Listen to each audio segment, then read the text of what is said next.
Cats TV. What's up, everybody? JB here for CatSynth TV. Today, we are talking with Don Falcone, author, composer, musician, and all around Renaissance man. One of his latest ventures is, of course, this book, One of the Spirits Burning, and that's what we're going to be discussing today. Welcome, Don. Great to see you. Good afternoon, Jason. Glad to be here. So, Don, everybody's got a story to tell in life, but you went the extra step and you wrote this book, this fantastic book that I might add that I've been kind of poring over for the past week and a half, 2 weeks, I think, since it showed up. Just fantastic experience. What was the motivation for putting this all down as a book? I would say for a long time, I had been collecting some stories that were kind of almost tips and tricks of being a musician. And I had collected these stories, or I've told some of the stories to people. And what's probably happened over the last 20 years, I've had more success in working with some interesting people like Michael Moorcock, the novelist, members of Gong and Hawkwind and Blue Oyster Cult. And so there was now more stories to tell, and hopefully more people would be interested in these stories. And the timing that happened was I got laid off from Dolby Laboratories January of 2024, and kind of went into semi-retirement. So I'm doing some technical writing, contracting. And I had a placement agency advisor who asked me, he kind of saw that I was winding down and I wasn't necessarily looking for a full-time job anymore. But he said, every time you talk about music, you light up. Is there anything you could do with music besides what you're already doing on the side as an independent musician? And I said, well, there's a couple things. And the first thing I mentioned was writing a book finally, taking the time to do this.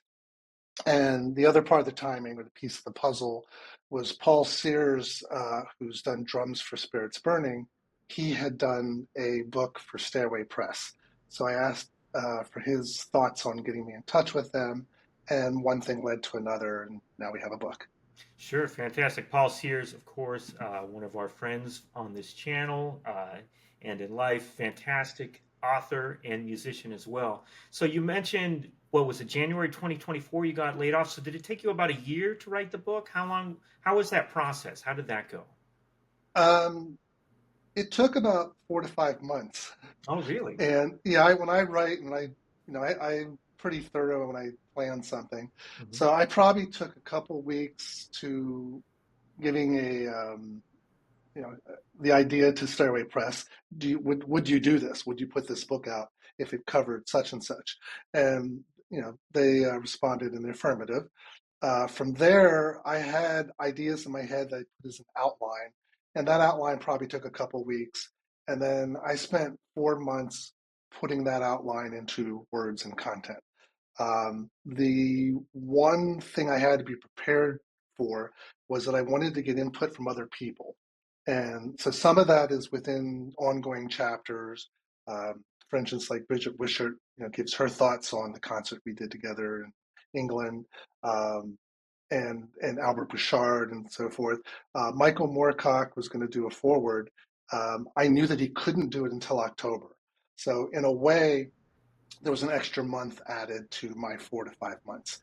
The other thing is Spirits Burning, which is at the heart of the book, has had 295 people, and one of my pets that used to be alive contribute sound and musical instrumentation and vocals. And I asked probably about half of those people if they would give a paragraph or so, their Spirits Burning experience. What went well, what didn't, any other thoughts. And 125 of those people, contributors to Spirits Burning, did provide content. And that's in one of the later chapters. It's almost like a reference chapter of like, here's 295 people, their names, and then, something, their experience. Well, one of the things that really struck me about the book is the incredible, as I mentioned in the kind of lead into this, the incredible amount of information. It's like, do you have like complete recall? Or do you keep like a daily journal? How do you remember all of that detail? Yeah, surprisingly, I don't keep a daily journal. And as someone who was a creative writing English major, got a master's at San Francisco State University, I'm kind of surprised that I didn't keep that up because that was integral in those days. I'm not sure if it's still part of curriculum, but you would keep, a daily journal. I Sure. guess, nowadays it's more likely you would keep a blog or something like that. I have good memory.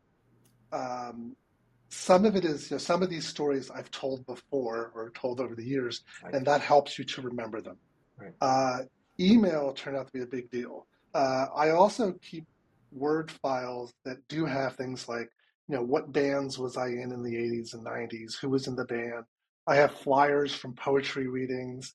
I think the challenge was how do you, and this goes back to me being a tech writer for 30 years, how do you give lots of detail, but somehow be concise and get to the point quickly? One of the things we've been kind of mentioning on, and it is in the title of the book, indeed, Spirits Burning, right there, is your longstanding musical project, Spirits Burning. Is it a band? Is it a project? Is it a concept? How do you define what Spirits Burning does? I tend to be pluralistic in many things. Mm-hmm. Not just that there were 295 people have contributed so far. Um, I have lots of definitions for it, but at heart, um, it's a music project. It started as a space. Well, there was an '80s version of it. There was a club band in San Francisco scene, so that was a different Spirits Burning. By the time we get to the late '90s, and that band had been dormant for almost a decade, I decided to start a collective and invite people. And it clearly, I believe it's chapter 2 in the book, I include the invite that I sent to a number of people saying, I have this idea for a space rock collective. I'd like to, have you involved. And a lot of it was to kind of bring together people that I listened to in the 70s and 80s, slowly but surely, but also people who were part of the scene. I think in the 90s, there were a lot of labels doing space rock and related. There was ambient music, there was prog. I always wanted to grow. I didn't want Spirits Burning to sound like Hawkman 2.0. Right, sure. Um, and there were a couple people on board from the very beginning who even encouraged me, like, do whatever you can. So we'll probably get into the discussion at some point. What is space rock? But what I Sure. can say is, Spirits Burning is developed, and it's always like pulling or tugging at what is space rock or what could it be? What could make it different? Where else could it go? And there's a specific reason why early in the book, probably chapter 4, the first thing I start with really with Spirits Burning, the more modern Spirits Burning, is the live gig in 2017 at a festival. And the last thing you would think of Spirits Burning is a live ensemble. And we had 7 people on stage, 3 from the Hawkman family, including their drummer of the last 20, 30 years, Richard Chadwick. Um, but I think what I wanted to do early on was establish Spirits Burning isn't just this project that I'm getting people long distance to send material to me, and we're going back and forth. So, I also established early on that people, for over a number of chapters, that people have come to this room and recorded. Where when I lived in San Leandro, California, people came to that home studio. Local, or if they were touring. So when Daevid Allen was alive, especially in the I guess, first decade of this century, he would basically come to the house and record. So it's kind of important to establish that it's not just a remote project. People can be here in the room, and then it could be a live band. It's Sure. difficult because we're not going to have a couple hundred people on stage, but we could take the best of and then do a recording. And then it got released last year on Deco Entertainment in December. So that was a big deal. Really cool. Fantastic. You've spoken a little bit about the collaborative process and how it has worked in with Spirits Burning. Um, so, how does it start? I mean, does it start with you come up with an idea or a melody or a chord progression, or does this change from composition to composition? Can you tell us a little bit about the process and how that works, especially with the long distance collaborators? Right. I think generally that is true that I'm starting pieces. And usually as a keyboardist, um, but there are all kind of variations, and it depends on the specific spirits burning, we'll say, project or concept. And what I mean by that is there have been three Spirits Burning and Bridget Wishart albums. And so those highlighted Bridget's abilities as a vocalist, lyricist, songwriter, and then also she can play iwi, electric wind instrument. And so that's a good example where she may start some songs, or her and her husband might start some songs. And then we go back and forth on where we go with it. The Spirits Burning and Clearlight albums were with, there were two of those that highlighted Cyrille Verdeaux, Clearlight. Those are examples where I think almost everything was started by me, and then he visited his daughter in San Francisco, and while he was here, I had him record at the house. The Spirits Burning and Michael Moorcock albums are a totally different thing. There's been three to date. We're in the process of finishing up the fourth. And Albert Bouchard, about a year into the project, got heavily involved. And he became a major collaborator. That's Albert Bouchard, the original drummer from Blue Oyster Cult. Sure. And he's been less involved overall the last two albums, but the first two, he basically, I don't know the exact number, but I want to say he wrote almost half the songs. I wrote almost half the songs. And then there were two or three songs started by Doug Erickson, who I have a project called Grindlestone. And then we matched that for the second album. And then the third and fourth album, Al's still on most of the tracks, but he couldn't start as many of them. And or we would assign, who would transcribe words from Michael Moorcock's books. And Michael, actually I call him Mike, but Mike Moorcock, I've done two sessions at his house. So where I traveled to Texas and recorded him for a day or two. I planned out him doing mostly background vocals or harmonica, and then also lead vocals. And then the last two times post-pandemic, I've had a friend there that I used to work with at Avid, who now works for Apple in the Austin, Texas area, and he's done the recording sessions for me. But I had to tell him all of what I wanted. So I just gave you an example of three or four collaborations of Spirits Burning. There's also just Spirits Burning albums. Again, most of those I've started the tracks. The one exception, I guess just to be completist about this, is there's an acoustic space rock or acoustic-based album, Spirits Burning, called Evolution Ritual. And I think I only started one track on it. I specifically went down a different path. There were two songs started by a drum ensemble in New Orleans that were during Mardi Gras. So it's like a bunch of drums were recorded, and it was somebody who I worked with at Dolby had recorded it, was part of the recording process. And so I used those as the basis for two songs. Cyrille did a piano piece that was the basis. I can name drop that. I guess David Cross from King Crimson played violin on that piece as it started to build up. Sure. But so it's not that I have to start things, but it's just kind of that's the natural flow usually. Right. I want to pick up on a thread that you had mentioned earlier. We were talking about space rock, and then just for clarification, I see you got a Hawkwind mug there, right? One of the I do leading lights, I suppose, in space rock. What is space rock? I mean, how would you define that? What is that? So space rock has multiple definitions even to start with. And then there's probably my definition. Sure. So musically, sound-wise, synthesizers or audio generators back in the early days, VCS, electronics and so forth, those are at the heart. So there's something spacey about it. Musically, Hawkwind was an early Pink Floyd, and I would add bands like Nectar from Germany. They were good proponents of what became and called space rock. In terms of, often they had like either, a heavy Black Sabbath side for Hawkwind. So it was almost like Black Sabbath meets Tangerine Dream. Right. To an extent. And then, Pink Floyd could get a little bit mellower and out there, but then they had heavier songs as well. So there was the music side, what we call space rock. Um, then there's the thematic side.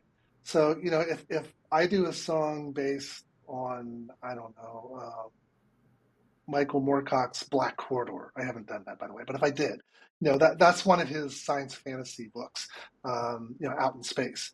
And, I could have it sound like, I don't know, a folk band, like Still I Span. But the theme is space. And if it's rock oriented, does that make it space rock? I think it kind of does. So it could be the thematically, not necessarily the sound. They don't have to all be part together. The next thing that happened for me is I guess in the same way I've brought together this collective of spirits burning. Um, I was a big record collector, and especially in the 70s and the 80s. And I was inspired that, in Hawkwind, I wouldn't have known this going in, but Hawkwind would have, 50 to 100 members over 50 years. Um, but, all of a sudden, each time they changed lineups, I would follow the people. Where did they go? So, when Lemmy was gone, I followed Motorhead. Right. Simon House came in. He had been in Third Ear Band on the Right. Fantastic. the Macbeth album, Right. The soundtrack, and then he was in a band called High Tide. So all of a sudden, I was listening to High Tide, Macbeth album, and then when he left, he contributed to people I was already listening to, but David Bowie, Michael Oldfield, and when it happened, Thomas Dolby, Blinded by Science, that's the violin part, is by Simon House. So all of a sudden, there was this big family, like, technically, all those bands I just mentioned, they're not really space rock per se, Right. but they became part of the family. So it's like, well, it's kind of it is the family, so why not continue onward with this family? So that's part of the, that definition. I think the other thing that happened is prog rock. So prog rock should be, by definition, open to anything that progresses and you grow as a musician. And somehow, I think over the last 20 plus years, it's almost like, well, for some people, it has to either sound like all the bands who are prog rock bands, Right. or it has to have lots of notes and alternate time signatures. And there could be a place for that. I mentioned in the book that I'm not necessarily fascinated by someone who plays fast, riffs. It can sound great, and if somebody contributes it to a song that I'm working on, that can be cool. However, it to me, that's not what prog rock has to be or could be. So I probably settled into, well, space rock can kind of be open to more things potentially. Now, that's not necessarily true by an audience. There probably are people who are like, well, that's not space rock. That Evolution Ritual album I mentioned earlier, when I put it out, that was the one Spirits Burning album I couldn't get a label to put out. A number of labels said it's just not space rock. And it was acoustic based, but it was, again, it collected the family. It tried to do things that were spacey with acoustic instruments, and it maybe could have done even more to a higher degree.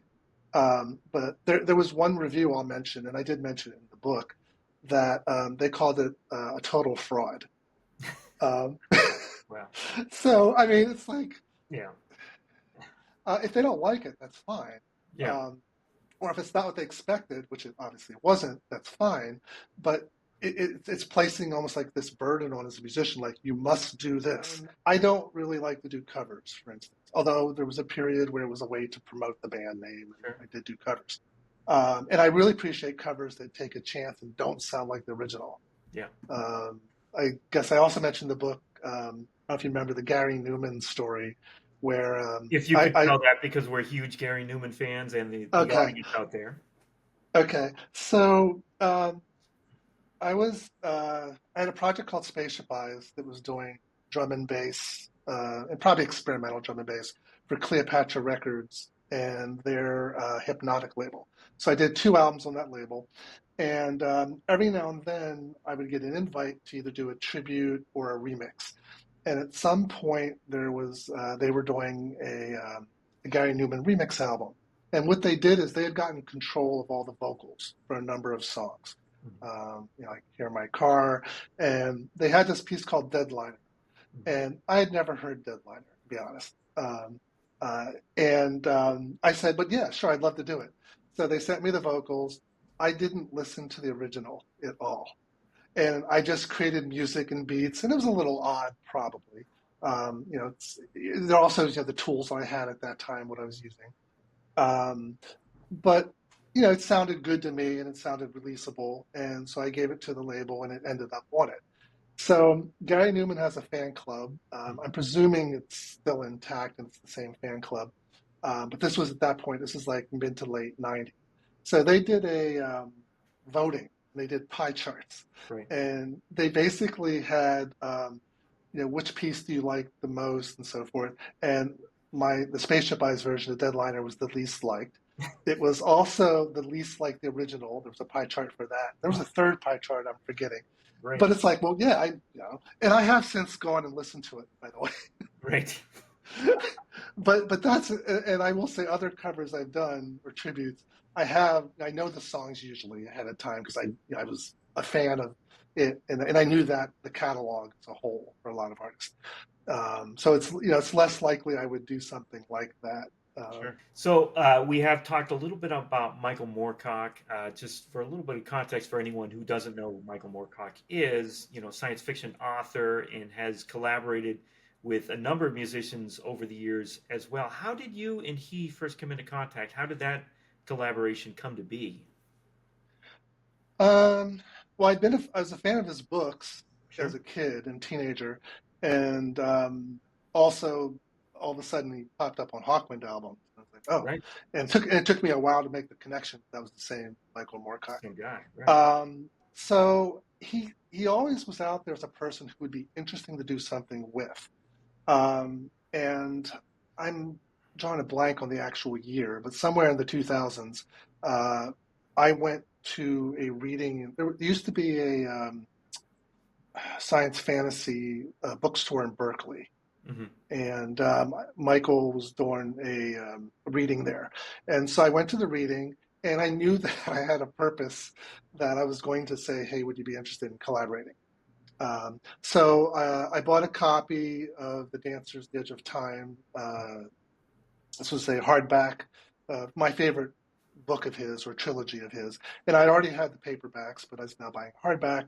I went in line and got a signature. And as I was in line waiting, I'd made a decision, this isn't the place to say, hey, will you be interested in a collaboration? And, I kind of wanted to be respectful of his time, his space, and the other people behind me in line as well. Sure. But I knew his wife was there. So, and I also knew I had been doing some long distance work with someone who they knew. Oh, okay. So what I did was I told Mike, said, by the way, I'm going to talk to your wife.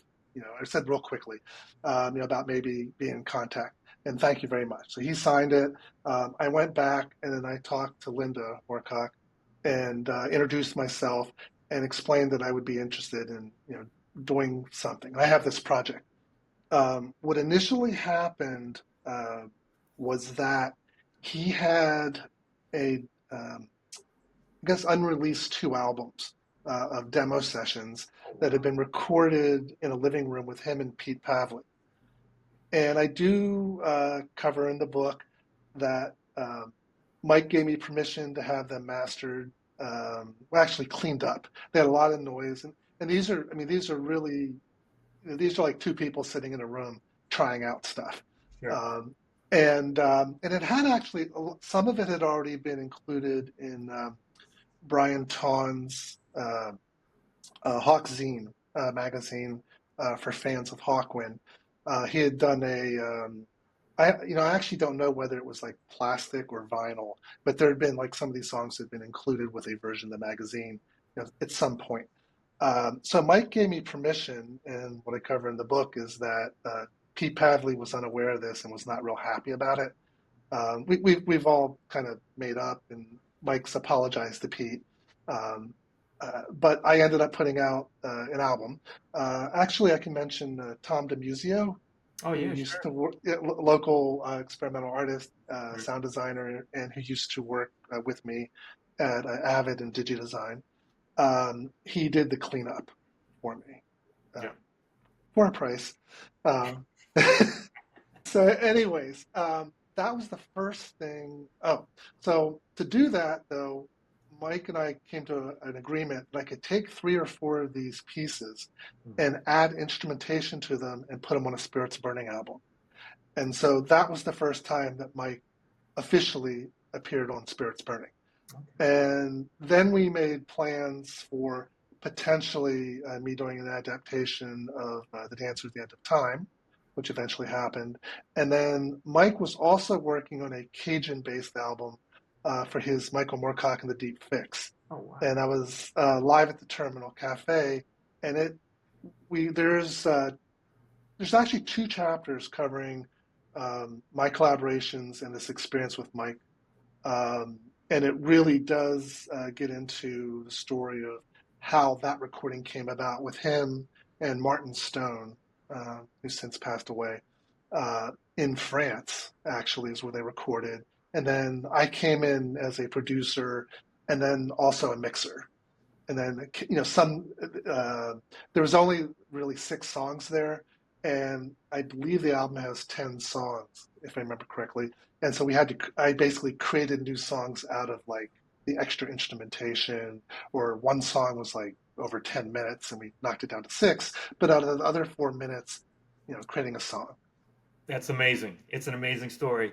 So one of the other collaborators that you've worked on, and one of my favorite composers and tricksters is Daevid Allen, and you have touched on that a little bit. How did that collaboration come about? And can you tell us just one of those kind of Daevid Allen stories that everyone who works with him seems to have? Just a fantastic, sense of the absurd that kind of follows Yeah, this guy around. it's funny because I'm upfront about this in the book. I was more of a Hawkwind fan than a Gong fan. And when it Sure, came sure. to Gong, I was more of a Tim Blake and Steve Hillage fan. Oh, And so interesting. I was buying all their albums. I wasn't necessarily buying David. And I think the thing that turned it around for me was the Planet Gong album, which is essentially Here and Now with David and Jilly. And it, I don't know, it almost has like a flavor of Hawkwind, or the Yeah, Hawkwind when Tim Blake joined. Tim Blake right. eventually was with Hawkwind. Um, Michael Clare was the key here. I knew about Michael Clare through different ways. He was working at KUSF at one point, and I don't know if I knew that he was kind of managing David's time in the States, but it became clear that he was a way to get in contact with David. And uh, he set it up so that David would do a couple sessions at my home studio at that time in San Leandro. I had David over for the first time to do a session, and I had a pretty experimental piece, and it's one of the pieces on the CD that's included with the book. If you buy the book directly from Stairway Press, or in the UK, if you get it through JD Design. Otherwise, there's a coupon in the back of the book to order it. But it's not going to be streaming anywhere. And it's partially a best of, and then there's some unreleased songs. Right. But one of the songs on there, and it's from the first or second Spirits Burning album, David did Gliss guitar. Mhm. I could throw in that my beta reader, good friend of mine, Ed Kazala,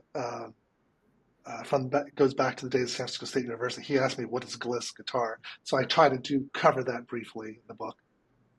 So David did that, and then he said he wanted to do some vocals. And he said, "Do you have anything in the room?" And so in the room, I have this blue book.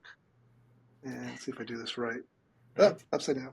Okay. So, but it's basically my thesis from San Francisco State, Right. and he basically just started going through it like this, and like reading 2 or 3 lines. Uh, and so it was incredible to be in the room and to experience that. I mean, I was already blown away by the Gliss guitar, its Sure. heavenliness going higher and higher. But and then there's a poem I have. It goes dig of the earth, dig of the earth, and then I think we may have stopped momentarily. And I said, well, this is how I read it when I would read it live. And all of a sudden he's going, dig the earth. And he's like scat vocals. And it was just incredible. And to hear these things, I don't know, out of context, but within a new context. So that was kind of the brilliance of him. I did not know that he was that creative. I didn't really know that much about his guitar skills. I didn't know that he kind of played good rhythm guitar and could actually do leads. Sure. I just didn't really quite understand that until it was like in front of my face. There are other stories in the book, and I'm going to leave them for the book. Sure. Once again, I just want to say we've been talking about One of the Spirits Burning, Don's new book and CD companion. I highly, highly recommend that you all go check this out. It's been a fantastic experience this afternoon speaking with you, Don. Thank you for taking the time. Thank you too, both Jason and Amanda, setting this up. Yep. And we hope to speak to you again when the next book comes out, right? We'll see. To be continued.